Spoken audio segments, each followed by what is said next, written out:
कल्पवास के लिए इस दौरान प्रयागराज में संगम तट पर आध्यात्मिक नगर बसता है, जहां तमाम धार्मिक गतिविधियां होती हैं।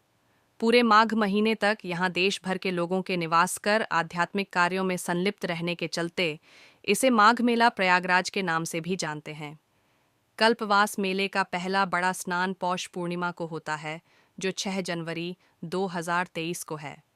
कल्पवास कब से धार्मिक ग्रंथों के अनुसार प्राचीन काल में तीर्थराज प्रयाग में घना जंगल हुआ करता था और यहाँ भारद्वाज ऋषि का आश्रम था। यहाँ ब्रह्मा जी ने यज्ञ किया था। इसके बाद से अर्षियों की इस तपोभूमि पर हर साल माघ मेले में और कुंभ में यहाँ आकर साधुओं और गृहस्थों की ओर से कल्पवास करने की परंपरा चल रही है। वैसे तो साधुओं और ऋषियों के लिए हमेशा ही कल्पवास रहता है, लेकिन गृहस्थ कम समय में अपना कल्याण कर पाएं, इसके लिए यहाँ कल्पवास का विधान किया गया। यहाँ अल्पकाल के लिए गृहस्थों को शिक्षा और दीक्षा भी दी जाती थी। कल्पवास के कुछ नियम तय किए गए हैं। जो भी गृहस्थ कल्पवास का संकल्प लेकर आता है, उसे यहाँ आशियों या खुद की बनाई पर्णकुटी झोपड़ी में रहना पड़ता है। कल्पवास में एक बार ही भोजन किया जाता है।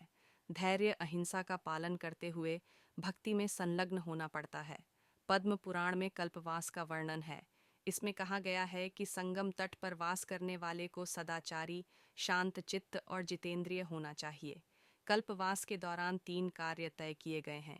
ये कार्य हैं तप, होम हवन और दान। आजकल तमाम तीर्थ पुरोहित झोपड़ी की व्यवस्था करा देते हैं।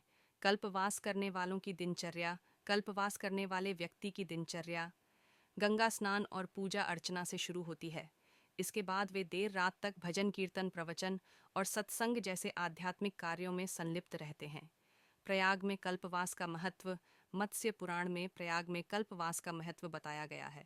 इसमें कहा गया है कि जो कल्पवास का संकल्प लेता है वह अगले जन्म में राजा बनता है, लेकिन जो मोक्ष की अभिलाषा लेकर यहाँ आता है वह जीवन मरण के चक्कर से मुक्त हो जाता है। धार्मिक ग्रंथों में यह भी कहा गया है कि प्रयाग में माघ में स्नान के दौरान 3 बार स्नान से पृथ्वी पर 10,000 अश्वमेध यज्ञ के फल के बराबर पुण्य फल प्राप्त होता है। यह भी कहा गया है कि माघ मास में प्रयागराज के संगम तट पर ब्रह्मा, विष्णु, महेश, रुद्र आदि आते हैं। पुराणों में बताया गया है कि देवता भी मनुष्य का दुर्लभ जन्म लेकर प्रयाग में कल्पवास करें। महाभारत के एक प्रसंग में बताया गया है कि मार्कंडेय ने धर्मराज युधिष्ठिर से कहा कि प्रयाग तीर्थ सब पापों को नाश करने वाला है और जो कोरी 1 महीना इंद्रियों को वश में करके यहाँ पर स्नान, ध्यान और कल्पवास करता है, उसके लिए स्वर्ग में स्थान सुरक्षित हो जाता है। इस पर्व के महत्व को समझने के लिए सबसे पहले समझें कि कल्पवास का अर्थ क्या होता है। इसका मतलब है 1 माह तक संगम के तट पर रहते हुए वेदाध्ययन और ध्यान पूजा करना।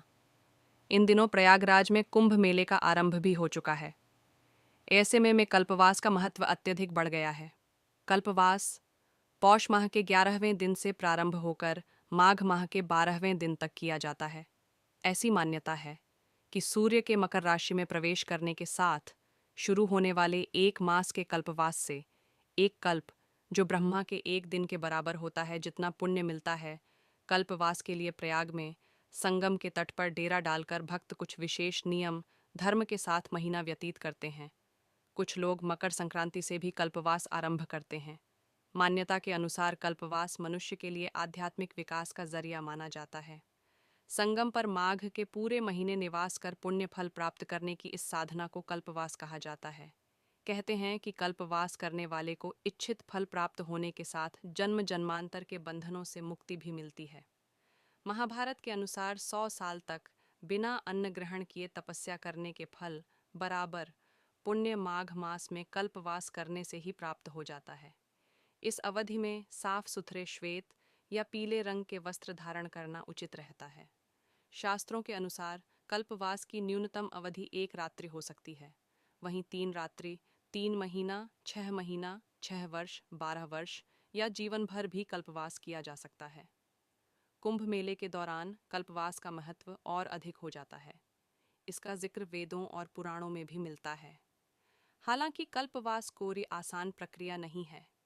जाहिर है मोक्षदायिनी ये विधि एक कठिन साधना है। इसमें पूरे नियंत्रण और संयम का अभ्यस्त होने की आवश्यकता होती है। पद्म पुराण में इसका जिक्र करते हुए महर्षि दत्तात्रेय ने कल्पवास के नियमों के बारे में विस्तार से चर्चा की है, जिसके अनुसार 45 दिन तक कल्पवास करने वाले को 21 नियमों का पालन करना होता है।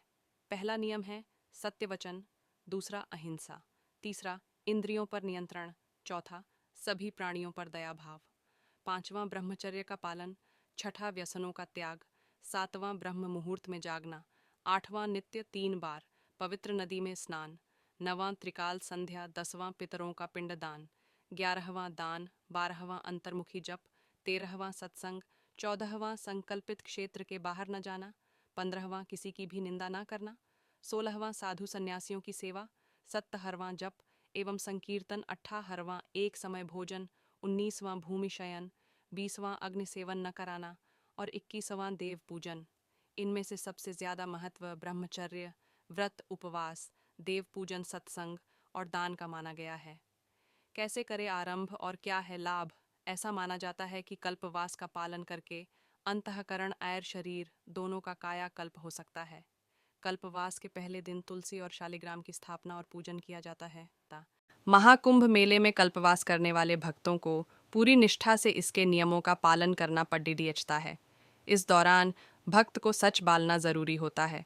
इसके साथ ही कल्पवास की पूरी अवधि के दौरान साधक को ब्रह्मचर्य का पालन करना जरूरी होता है। साधकों को ब्रह्म मुहूर्त में उठकर गंगा स्नान करना होता है। उनके लिए हर दिन 3 बार गंगा स्नान जरूरी होता है। सनातन धर्म में हर 12 वर्ष में लगने वाले महाकुंभ मेले का बहुत महत्व है।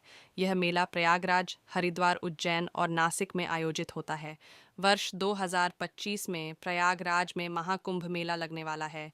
इस मेले में दुनिया भर से लाखों श्रद्धालु और पर्यटक पहुंचते हैं।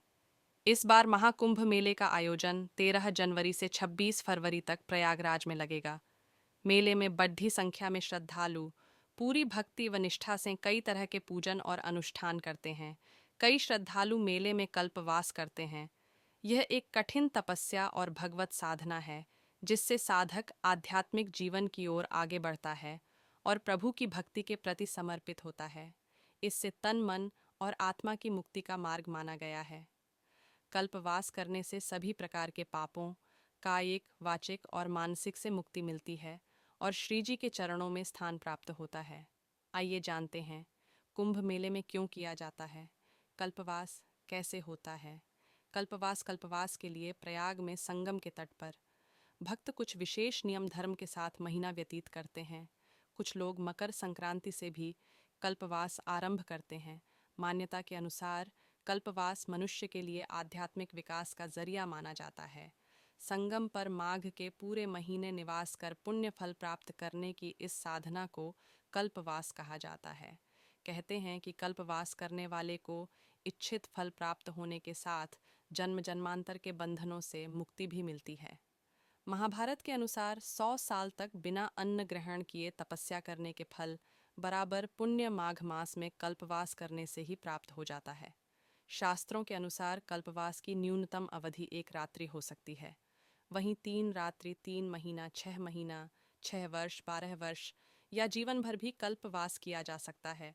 कल्पवास के 21 नियम कुंभ मेले के दौरान कल्पवास का महत्व और अधिक हो जाता है। इसका जिक्र वेदों और पुराणों में भी मिलता है। हालांकि कल्पवास कोई आसान प्रक्रिया नहीं है। जाहिर है मोक्षदायिनी ये विधि एक कठिन साधना है। इसमें पूरे नियंत्रण और संयम का अभ्यस्त होने की आवश्यकता होती है।